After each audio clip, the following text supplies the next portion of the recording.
everyone. Welcome to Vols Society Live on this Wednesday night. My name is David Morrison. I am the Vols Society analyst here on the Vols Society Network. Don't forget to follow us on Facebook, facebook.com/Vols Society. Also, if you're watching this on YouTube, don't forget to like the video and subscribe to the channel. That's where you will see our show each and every Wednesday night. Been a rough week at the University of Tennessee, whether it was teams or some of our VFLs getting into some interesting scenarios. We're going to run down the lineup tonight. We're going to talk about Olivia Nkamhoua. For those who may not know, Nkamhoua had season-ending ankle surgery, basically done for the year. We'll break down where does the Tennessee men's basketball team go from there. Matter of fact, less than an hour, Tennessee will be tipping off against Mississippi State. So where does Tennessee go from here without Nkamhoua? Like I said, lost a pretty good Mississippi State game. Talk about what to expect now with this new lineup. We'll also kind of dive into Vanderbilt coming up on Saturday. Lady Vols had a rough week, as they have now lost 2 in a row. Talk about where their mindset going into as they play Missouri tomorrow. And then we'll take a look at bracketology. Some of the experts like Joe Lenardi and Charlie Frank from ESPN will see where the men's and women's teams. All right. Can you hear well? You're breaking up in this K. I apologize. Should be good. I'm assuming. I'm not sure. Anyways, we'll talk about where Tennessee is going from there. And then we'll also talk about what happened in Las Vegas over the week with Alvin Karma. The unfortunate situation with him.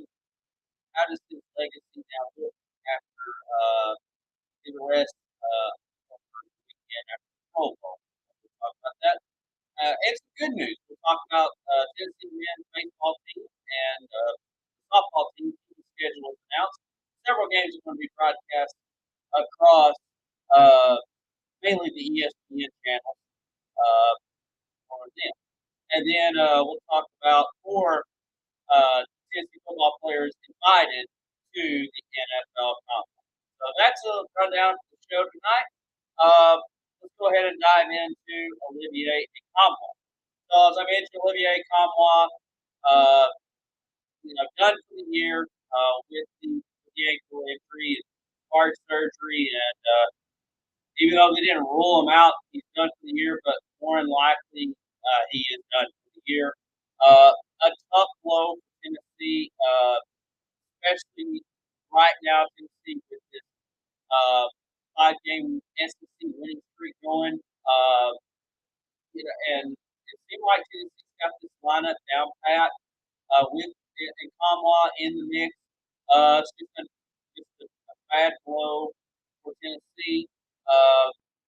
And now we're going to kind of see where does the Vols go from here as far as the lineup goes with rotation.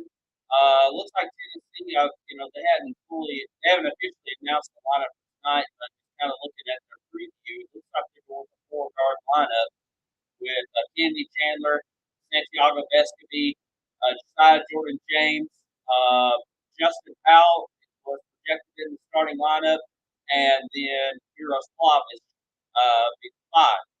So, and it seems like Tennessee has done very well with this 4-guard lineup. It's done very well, has produced very well. The offensive numbers have really skyrocketed, especially in the last couple of games, putting 90 points against Texas A&M last week, and then this past Saturday putting 81 against South Carolina.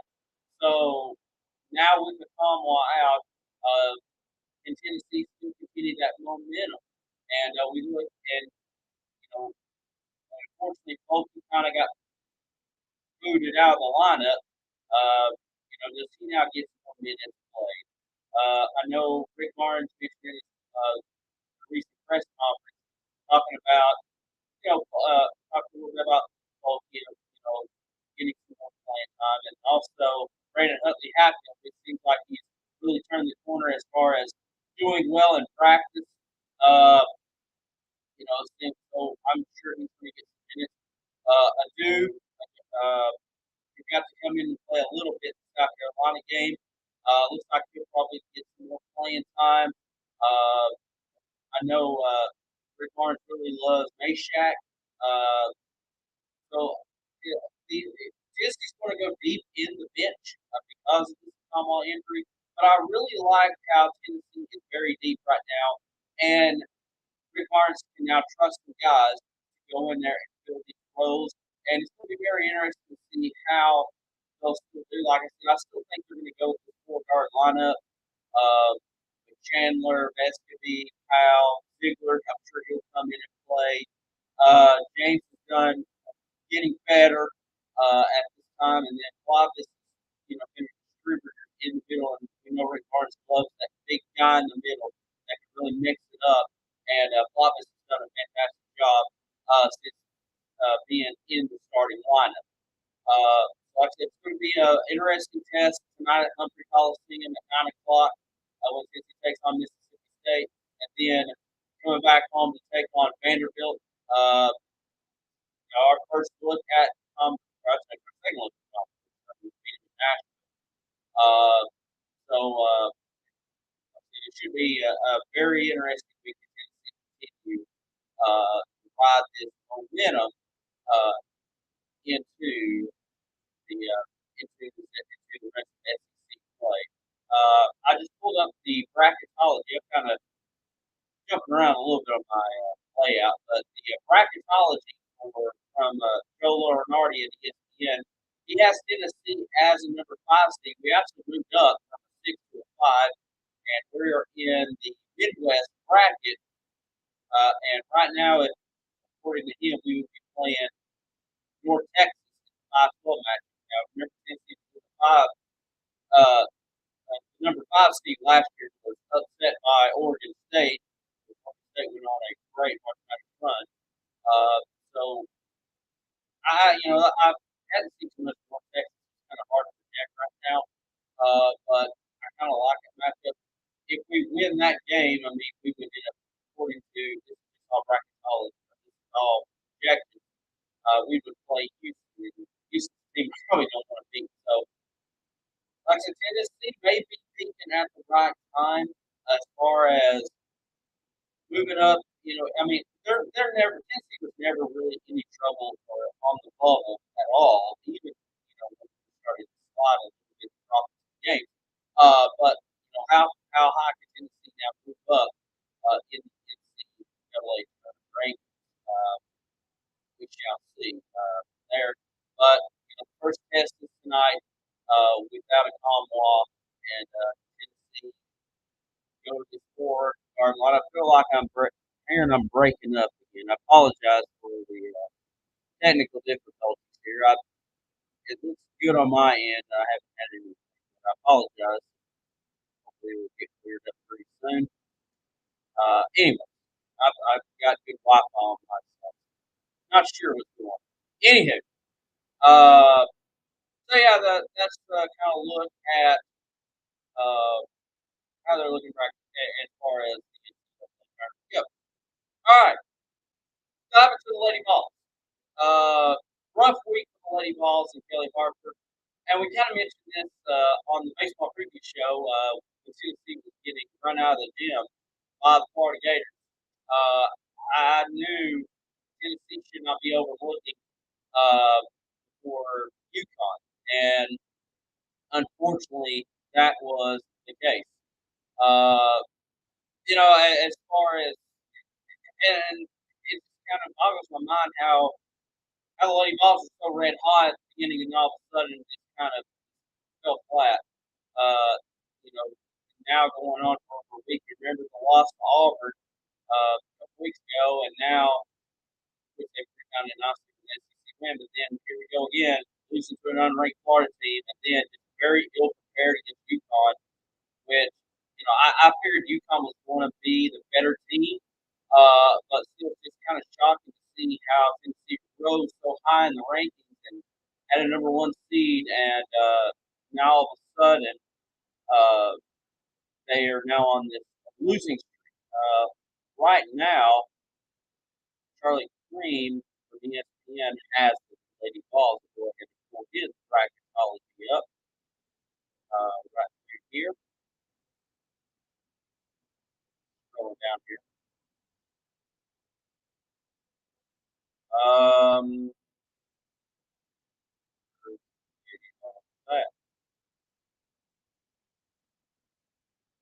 okay, here we go. So they are right now dropped to a number three seed, and at one time they were a number one seed. As a matter of fact, they were like the last number one seed in. So now they're at a three, uh, which is good news. We now host our own, we still host our own regional. We can be playing Charlotte, and then also in that bracket would be North Carolina and Kansas. Interesting how this is all kind of turned around. It seems like two ships passing in the night. You know, the men's team was struggling, and now all of a sudden they started to get hot. Meanwhile, the Lady Vols hot, and now not so much. So we'll see what Coach Harper and the Lady Vols do moving on, unless they get the Missouri coming up tomorrow. All right, let's go ahead and kind of talk about the Alvin Karma situation. Um, those who didn't know, over the weekend, Alvin Kamara was arrested in Las Vegas uh, for battery charges. Apparently, he got sued for an altercation at a Las Vegas hotel at early morning hours of the day after the football that he played in. And there's video evidence out there of what happened, and we can only we can only read what we hear. The thing that is the thing that we can take away is just now the legacy is how does Tennessee fans now look at Alvin Kamara, because obviously Peyton Manning is a legend here and definitely the face of Tennessee football for the last 5 years. But I'm what concerns me and what disappoints me is we have a lot of younger Tennessee fans who knows who Peyton Manning is primarily. Maybe they watched him in the last few years of his playing career in the NFL, and then of course being on Monday Night Football and doing these commercials, a sports celebrity in general. Yeah, tied in with University of Tennessee, but a lot of the younger Tennessee fans probably was not alive when they did play the Knox. So the next probably player that they watched in the last 5 to 6 years was Alvin Kamara. How he came from University of Alabama and transferred up to Tennessee, and while we didn't utilize the best of his ability, which is our fault, he still put up a great career at Tennessee and went on to the New Orleans Saints, was one of the top running backs in the last 5 years in the NFL, and 5 straight Pro Bowls, including this one.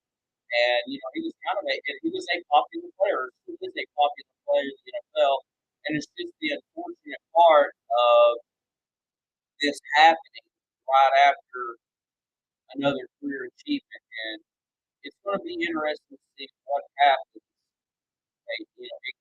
I'm not a lawyer or legal analyst here. I'm just a fan, but it's going to be interesting to see what happens with this, how his legacy is now viewed, not only for Tennessee fans, but if you're a New Orleans Saints fan, he ever since Drew Brees retired last year, he became the franchise player, and it's just disappointing to see how this kind of transpired. Hopefully everything is cleared up. It's guilty. Hopefully it can pass through and it's a blip on the radar.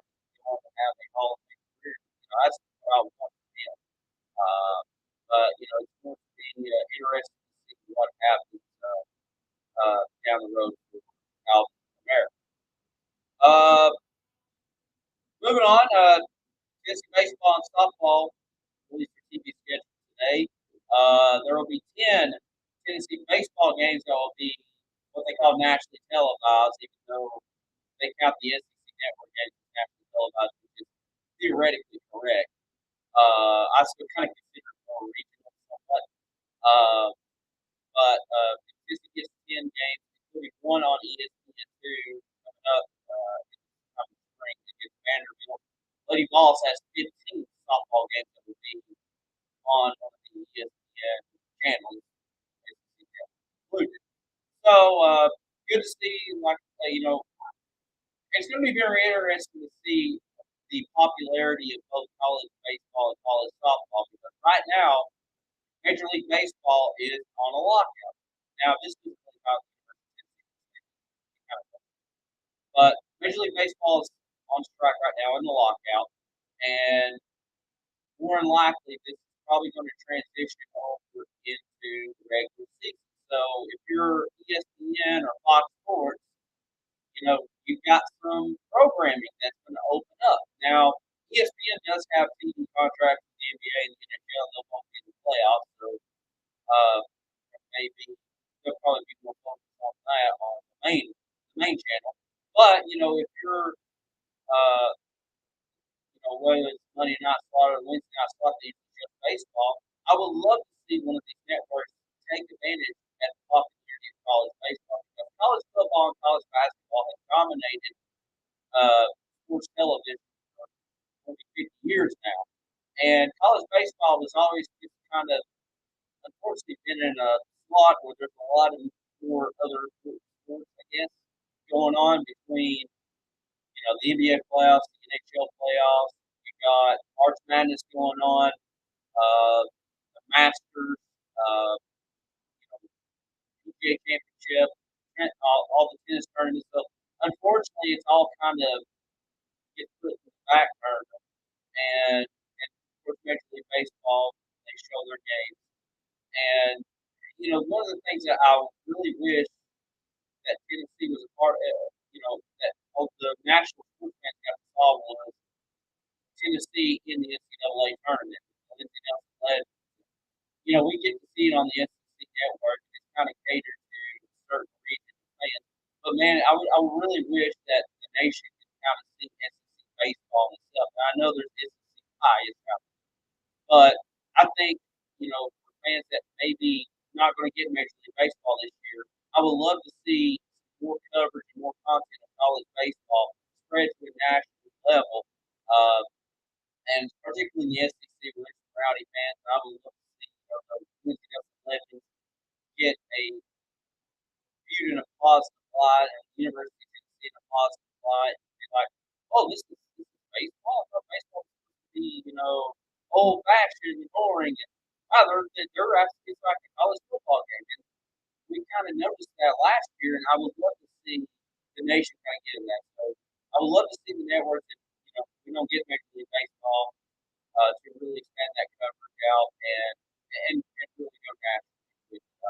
I think college baseball is kind of a sleeping giant as far as popularity goes. And like I said, in today's social media and streaming channels, content at your thumbprint, you can. I think they can really expand it out, and I would love to see Tennessee get more content from it, and even from the softball perspective. I think softball uh, and then kind of wrapping up, kind of a short show tonight. Like I said, the basketball game, but soon. Jay Mays, Matthew Butler, Melvin Jones Jr., and Alontae Taylor invited to the NFL Combine today. So congratulations to all four of them players being invited to fulfill their dream in the NFL. Of course, they all played in the recent Senior Bowl recently, and like I said, now going to get an opportunity to make it to the league.